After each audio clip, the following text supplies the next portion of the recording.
Hey guys, there you go, YouTubers. How you doing, man? You got I got a lot of views overnight and yesterday in that last video I did. And I put another one up in case you didn't know it. I don't know how I tagged it differently. I'm gonna try to tag it as well as I can to you guys watch this one and the one before it. Watch them in order. I'm gonna put on here's your reality. The next three in the order. It's in the watch them in order. You have to do that. All right. This is information again.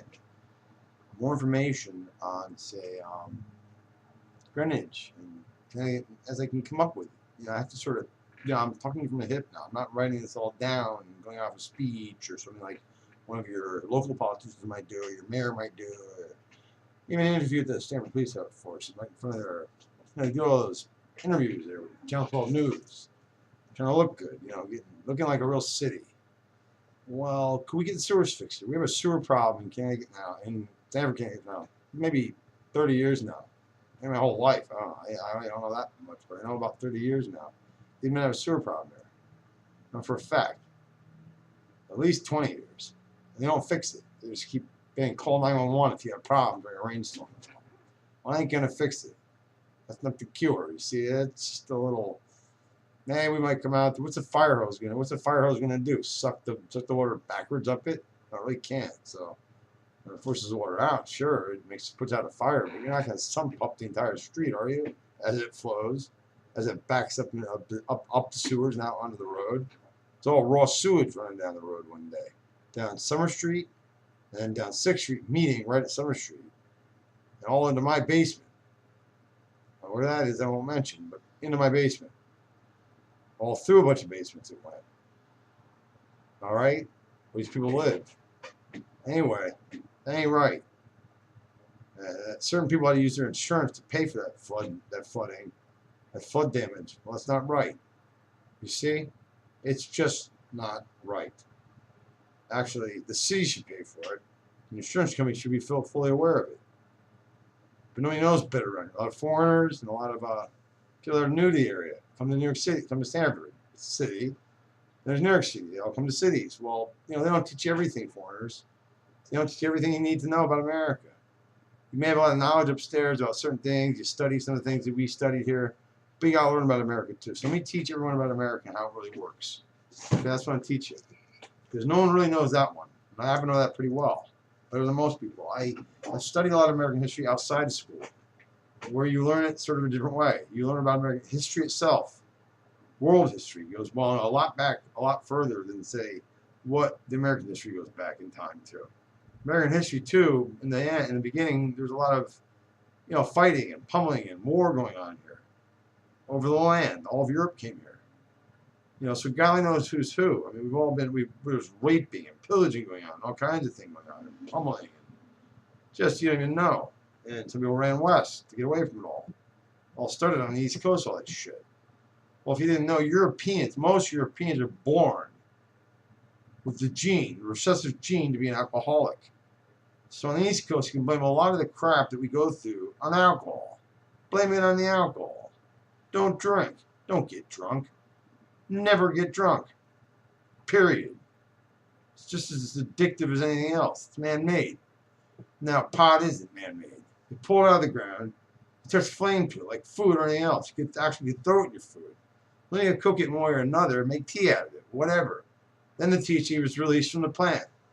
All right, it's not even going to be released. It's a chemical. When you put flame to something, you alter it chemically. Definitely. Now, if it's just a natural thing on the earth that you didn't mix anything in with it, together, the wrong things together, that were growing in a certain way, like wheat, barley, and hops grow in certain ways. Now, if you put flame to barley, go ahead, smoke it all day long. I don't care. Or cook it and eat it. Right? You cook the barley and you eat it, separate from the wheat. And you don't ferment it. Who would eat a nasty-ass, moldy-ass piece of barley? Or nasty, moldy-ass, which is what, say, peach schnapps tea, for instance. A peach, fermented. That's where they get the alcohol from. They ferment it. The alcohol is made that way from the fruit or the vegetable, whatever it is. And it's fermented. And some vegetables give off more alcohol than others. For instance, corn gives off ethyl alcohol. Whatever it is, the alcohol they use at the gas pumps. Sort of make the gas go a little further. But really, every plant particularly gives off some alcohol from it if you ferment it long enough. You can smell the alcohol coming off of it. Understand? So anyway, don't get it. Well, I think some people do get that. Enough people get it. That's where you distill it and you cook it to make that happen faster. See, if you heat up an apple, well, it's gonna go bad faster, right? That's what you're doing. You're taking the apple. Would you eat it though on the ground?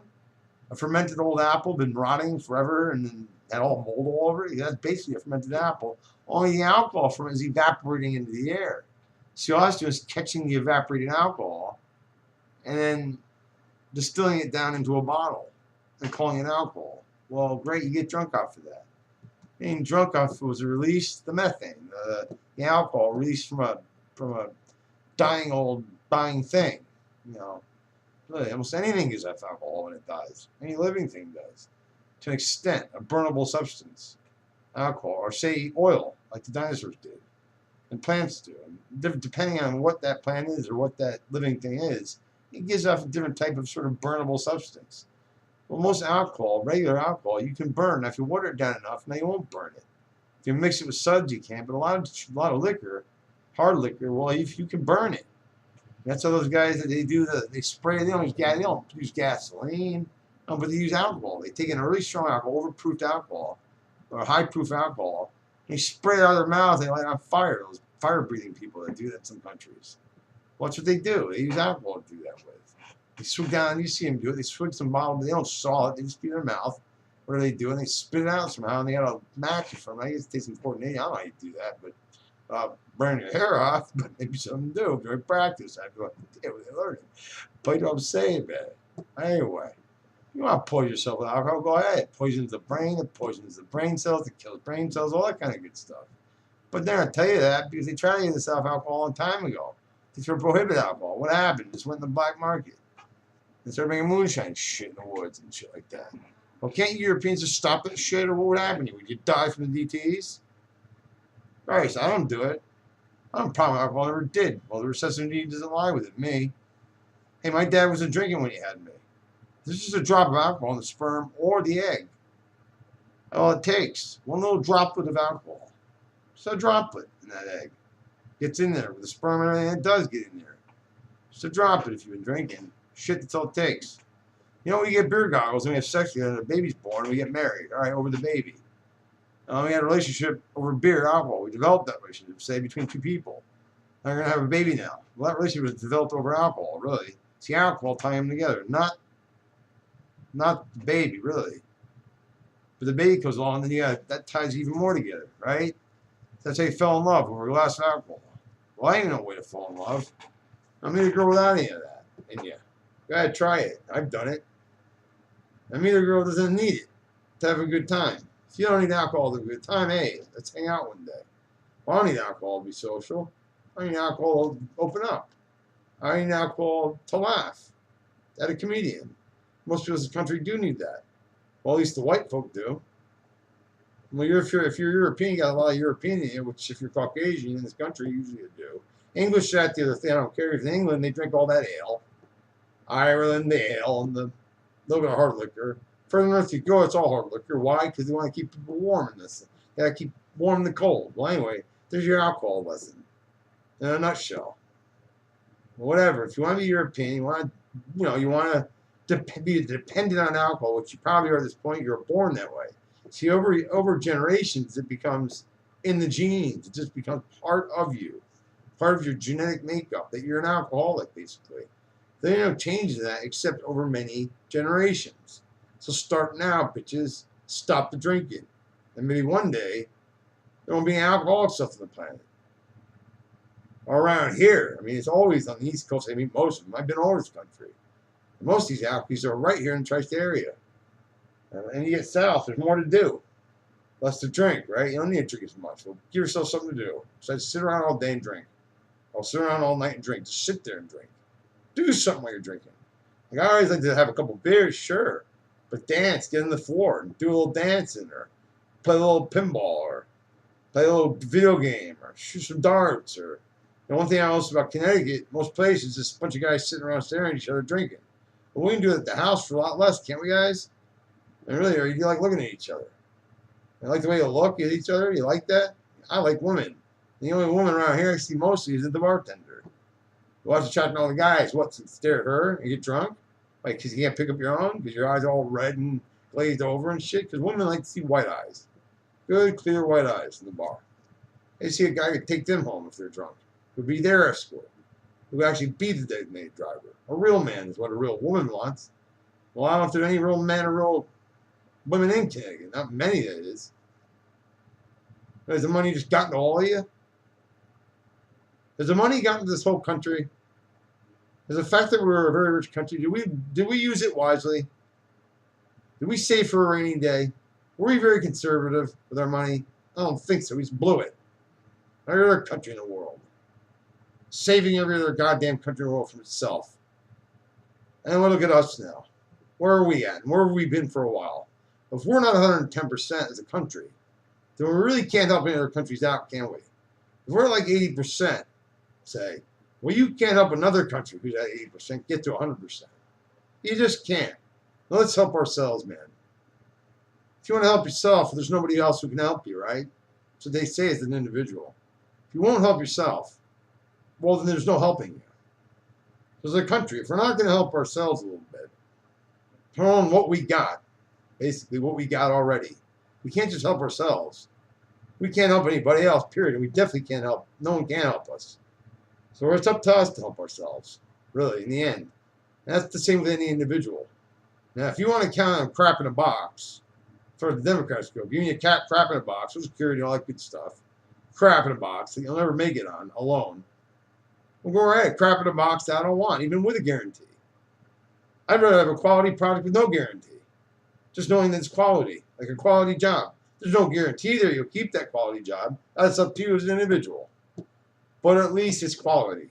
You're making a lot more money from a job than you ever will from the government. All right? So anyone thinks they're even using the system, you're never going to get as far ahead as you will on your own. Starting your own business or working for someone else, period. And you work your way up too. And you might learn a few things working at a job. In fact, how to start your own business is how I went.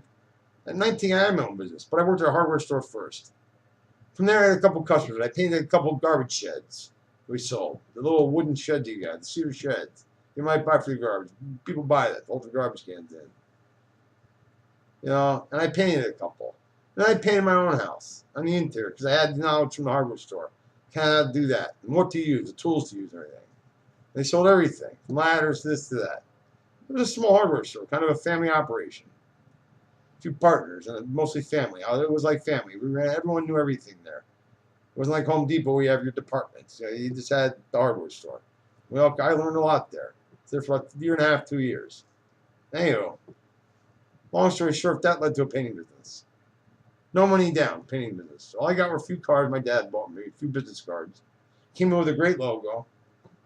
Well, it was great to me. It was a good logo, so I think it was pretty good. Did nice looking cards. Spent like maybe $100 or $50 on 500 cards, whatever it was. And went with that. And signs that you put up. You pull off the little thing at the bottom. In grocery stores and that kind of thing. That's how I started. Within the first 2 months, I made anywhere from 14 to 16 grand. Cleared it. After paying a couple employees, everything else, I did my taxes that year. That's when I was like 19, 20, just out of high school. Really a high school dropout. Basically a 7th grade dropout. Really junior high school dropout. I barely made it through junior high school. To high school without going through some crazy pass program.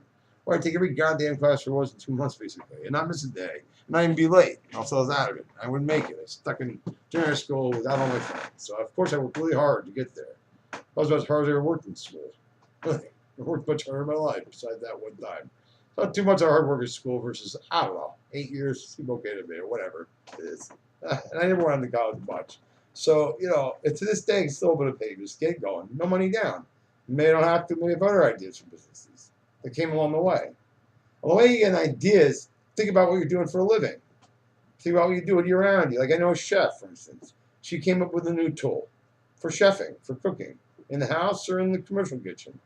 That she just couldn't figure out, how can I get this done? There's just not a tool for it. So she came up with her own. Actually, the easiest to prototype, you just draw it out. You don't have to build the prototype. You just draw the plans for it from the angle that would be. Simpler the thing is, well, the easier it is to draw. You get someone to draw it for you, and then people help you with patents these days to get them. There are companies out there that will just do that for a certain percentage of what you end up making from it. Well, a patent, shit. My grandfather had a few patents on a few things. When people were real, they came up with real thoughts. If you're around listening to music all day on your iPod and look like a bunch of little, yellow-haired people running around, and you want to listen to your iPod and iPad all day on your off time. Well, in my off time, I try to think about how to make my time more valuable, not less valuable. More valuable than it was, say, a year ago or a year later or whatever. A year, 5 years from now, I can make it more valuable. As I go, I try to make my time more valuable. Well, I did then. I made my time go from meaning nothing, not very valuable at all, at maybe $8 or $9 an hour at a hardware store, to being worth like $75 an hour between my employees and what I was making everything, being worth about $75 an hour overnight, practically with a paying business. I started getting customers right away. It wasn't hard. I wrote proposals. I knew math. Well, to an extent, so learn your math. I got through youth classes, maybe math classes mostly. But common sense, a little logic, got me very far as a 19-year-old goes. And when I came home one day from cashing a check from the bank it was drawn on from a customer, I always gave him a warranty, a guarantee, everything in writing, binding legal contracts. I knew how to do those. My mom taught me some of that growing up, in business and that kind of thing. Anyway, did my taxes, my own taxes that year. Not on TurboTax, the regular deal you do. Didn't make enough to really owe anything much. I did owe a little bit, but it was all right. I reported it all. It was great. For that being that summer, but then as a sign, I was only 19 or 20, well, not paying rent or any of that. I took the money and ran to Aspen, Colorado. I stayed out there the rest of the summer. Look at that. I paid in full my vacation out there. I had much money in the bank. My mom told me when I came home with a check though one day, and I got it cashed the check drawn. She goes, "Oh my God, Jeff, I've never seen that much cash in one man's hand at one time." I must have had about $3,537 in my cash in my hands. Well, I brought it home at first, but then I was going to take my own bank account and put it in. See, and then later on I'm on disability. I don't know how that happened. Going from a business owner, running a business, having employees. Well, if my dad was a little jealous of me. You know why? He'd say anything about me. And guess what? Anyone's ever heard from him? Well, I was always the man of the household. He wasn't. He was the man of the house, not in my house. Not with my mom, my sister, my grandparents. He wasn't part of the family. He wasn't part of his own family very much either. He wasn't the man there either. My grandfather was. So he'd been the man of a household. I was. At 13, I was cooking burgers for my sister. We were latchkey kids. I took care of her, and I cooked dinner for her. My mom came home late from work. My mom might not be coming home until 9 p.m. So I'd have dinner for us, cooked. 2 hamburgers or something, or I'd go down to the deli where she had a house account, right down the road. Pembroke Exchange on Pembroke Road. We still live at 5 Green Lane in Greenwich, Connecticut. Walk down a little trail down there to Pembroke Exchange, right down the hill there to Pembroke Road, right down a little trail that runs through the woods by Kennedy Security, at least where they used to live, the Kennedys in Greenwich. Kennedys lived right on the end of Green Lane, at the end of it, the dead end, right there off Fort Myers, the dead end side of it. At the very end, that was Kennedy Security. The Kennedys just lived there. They had their dogs in the back, the German Shepherds that they used. I don't know if he still does today, Kennedy Security. Maybe the son does. I mean, Mr. Kennedy's pretty old, probably still alive. So he's in pretty good shape. Anyhow, man, if he's watching, well, he'd remember me. Well, I grew up, man, didn't I? So it's changing. Nobody noticed. No, I really guess I was changing. Nobody really ever noticed much. I changed a lot when I went upstate New York and came back. A lot. Hey, or you, my whole life. I know I was there for my whole life. Every last moment of it. Where you been, suckers, all you new people to the area? Well, this is my hometown. It's my stomping ground, all Connecticut. Tri-state area, baby. Been all over this USA, baby. Where you been? To an island and back on vacation, and then back to your house, then back to work next day, and back to your 9 to 5 sort of schedule that you keep? Well, whatever, yo. It's Jeff. Howdy.